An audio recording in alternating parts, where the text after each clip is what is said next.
Nikola Tesla एक ऐसे वैज्ञानिक जिन्होंने साइंस की दुनिया में एक अलग ही खलबली मचा दी थी। 19वीं सदी के महान वैज्ञानिकों में शुमार होने वाले निकोला टेस्ला एक ऐसे वैज्ञानिक थे जिन्होंने अपनी पूरी जिंदगी को विज्ञान के नाम कर दिया था। Nikola Tesla physicist, mechanical engineer और इलेक्ट्रिकल इंजीनियर थे। निकोला टेस्ला बचपन से ही काफी ज्यादा तेज दिमाग वाले थे। बचपन से ही निकोला टेस्ला को नेचर से काफी ज्यादा लगाव था। इनका इंटरेस्ट सबसे ज्यादा साइंस में था। निकोला टेस्ला अक्सर नए नए इन्वेंशन करते थे। निकोला बचपन से ही काफी ज्यादा ब्रिलियंट स्टूडेंट रहे थे, जो अपने स्कूल के समय में गणित के कठिन से कठिन सवालों को भी बिना कागज पेन का इस्तेमाल किए सिर्फ अपने दिमाग से ही सॉल्व कर लेते थे। वैसे तो निकोला ने काफी सारे इन्वेंशन किए थे, लेकिन उनका एक सपना ये भी था कि वो एक ऐसी टेक्नोलॉजी बनाए जिसके जरिए दुनिया में मौजूद हर घर तक वायरलेस इलेक्ट्रिसिटी को ट्रांसफर किया जा सके। यानी कि हमारे घरों में बिजली आने के लिए जो वायर्स का इस्तेमाल किया जाता है, उन्हें ना लगाकर बिजली बिल्कुल रेडियो वेव या वाईफाई की तरह काम करे। यानी कि आपके घर की हर चीज बिना किसी वायर का इस्तेमाल किए खुद ब खुद चलती रहेगी। और टेस्ला अपनी इस टेक्नोलॉजी को ऑलमोस्ट डेवलप कर भी चुके थे, लेकिन फिर एक बिजनेसमैन ने कुछ ऐसा किया जिसकी वजह से टेस्ला अपनी टेक्नोलॉजी को कंप्लीट नहीं कर पाए। चलिए जानते हैं आखिर ये बिजनेसमैन कौन था और ये क्यों नहीं चाहता था कि टेस्ला वायरलेस इलेक्ट्रिसिटी डेवलप करे। तो दोस्तों, सबसे पहले टेस्ला ने एक टावर बनाया था जिसे वार्डन क्लाइफर टावर के नाम से जाना जाता है। इस टावर का काम था इलेक्ट्रिसिटी को सिर्फ अर्थ के एनवायरनमेंट और सरफेस के जरिए अलग अलग घरों तक पहुंचाना। यह समय था 1890 का, जब अपने इस प्रोजेक्ट पर टेस्ला ने काम शुरू किया था। टेस्ला इस प्रोजेक्ट के लिए साल 1872 में आने वाली महलन ल्यूमिस थ्योरी से काफी ज्यादा इंस्पायर हुए थे। इस थ्योरी के अकॉर्डिंग बताया गया था कि हमारी अर्थ की एक लेयर ऐसी भी है जो इलेक्ट्रिसिटी के लिए हाईली कंडक्टिव है, और इसके बाद टेस्ला एक्सपेरिमेंट करके वायरलेस इलेक्ट्रिसिटी अचीव कर चुके थे। इसके अलावा टेस्ला ने अपने एक्सपेरिमेंट के बारे में कई सारे आर्टिकल में लिखा था। ऐसे ही एक आर्टिकल के जरिए हमें बताया गया कि टेस्ला ने अपने टेस्ला टावर से कई किलोमीटर की दूरी पर 200 बल्ब को अपने टेस्ला टावर के जरिए ग्राउंड और एनवायरनमेंट से इलेक्ट्रिसिटी बचाकर जलाया था। टेस्ला बहुत अच्छी तरह से जानते थे कि वंडर क्लाइफर जैसे टावर जगह जगह लगाकर पूरी दुनिया में वायरलेस इलेक्ट्रिसिटी को ट्रांसफर किया जा सकता है, और इस इलेक्ट्रिसिटी के जरिए मशीन्स, बल्ब, पंखे सब कुछ चलाए जा सकते हैं।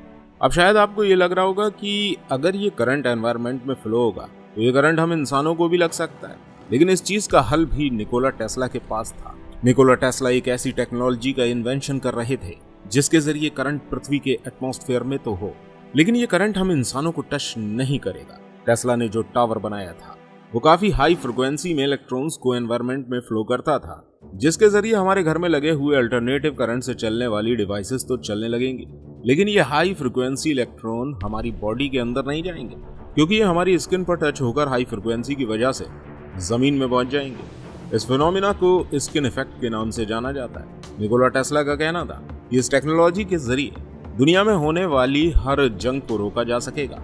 साथ ही साथ साइंस की फील्ड में इतने आगे निकल जाएंगे हम कि हम एनवायरनमेंट और सन से भी एनर्जी को कंज्यूम कर पाएंगे। टेस्ला अपनी इस टेक्नोलॉजी पर काम तो करना चाहते थे, लेकिन उन्हें अपना ये आइडिया कंप्लीट करने के लिए जरूरत थी बहुत सारे पैसों की। अपने इस प्रोजेक्ट में इन्वेस्ट करने के लिए उन्होंने कई सारे इन्वेस्टर्स से मुलाकात भी करी। उनके इस प्रोजेक्ट में सबसे पहले फंडिंग उनके करीबी दोस्त फ्रैंक जेकर एस्टर ने करी, जो कि एक बहुत ही अमीर शख्स थे। इनकी मौत साल 1912 में टाइटैनिक के डूबने पर हो गई थी। और दूसरी फंडिंग टेस्ला को जॉर्ज वेस्टिंगहाउस नाम के एक व्यापारी ने करी, जिन्होंने टेस्ला की कंपनी में $6000 इन्वेस्ट करे थे। लेकिन अभी भी ये अमाउंट टेस्ला के प्रोजेक्ट के लिए काफी कम था।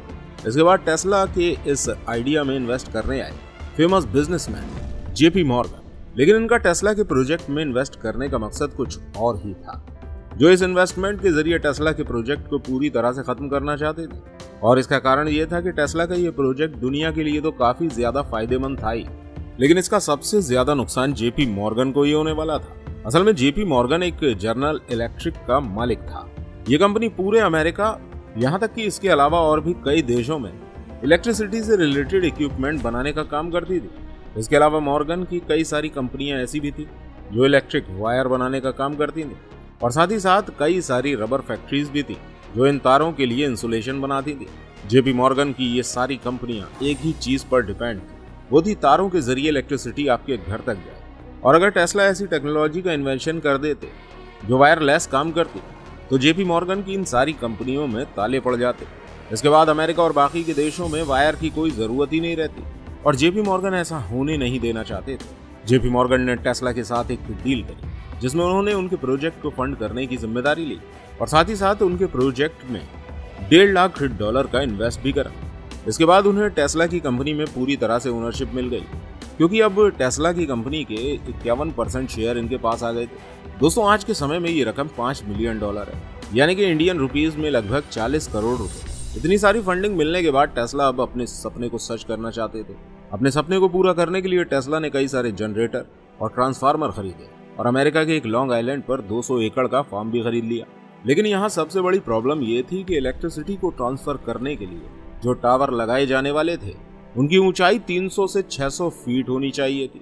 लेकिन इतने बड़े टावर्स लगाने के लिए जो खर्च आने वाला था वो टेस्ला के एस्टिमेट से काफी ज्यादा था। अपने इस एक्सपेरिमेंट के बीच में ही टेस्ला को समझ आ गया था कि जेपी मॉर्गन ने जो पैसे दिए हैं उसके जरिए इस प्रोजेक्ट को पूरा नहीं किया जा सकता।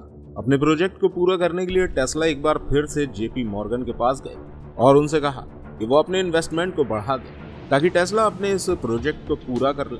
लेकिन मॉर्गन ने ऐसा करने से साफ मना कर दिया। इसके बाद जेपी मॉर्गन ने टेस्ला के प्रोजेक्ट में न तो खुद कोई इन्वेस्टमेंट किया और न ही किसी और को करने दिया, क्योंकि मॉर्गन ने सभी बैंकर्स और इन्वेस्टर्स को मना कर दिया कि टेस्ला की कंपनी में इन्वेस्टमेंट ना करें, और अगर वो ऐसा करते हैं तो उन्हें बहुत बड़ा नुकसान उठाना पड़ेगा। अब एक बिजनेसमैन की बात तो सभी मानते हैं। टेस्ला ने अपने एक दोस्त स्टैनफोर्ड वाइट को एक लेटर लिखा और उन्हें अपनी फाइनेंशियल प्रॉब्लम के बारे में बताया। जब टेस्ला के पास कोई रास्ता नहीं बचा तो उन्होंने दोबारा से जेपी मॉर्गन को एक लेटर लिखा जिसमें टेस्ला ने कहा था कि क्या आप मेरी मदद करने वाले हैं या मेरे पूरे हो चुके काम को बर्बाद होता देखेंगे। इसके जवाब में जेपी मॉर्गन ने कहा कि मुझे आगे किसी भी तरह के इन्वेस्टमेंट की कोई जरूरत नहीं है और अब मैं इसमें इन्वेस्टमेंट नहीं करूंगा। जब किसी ने भी टेस्ला के प्रोजेक्ट में इन्वेस्ट नहीं किया तो टेस्ला पूरी तरह से टूट चुके।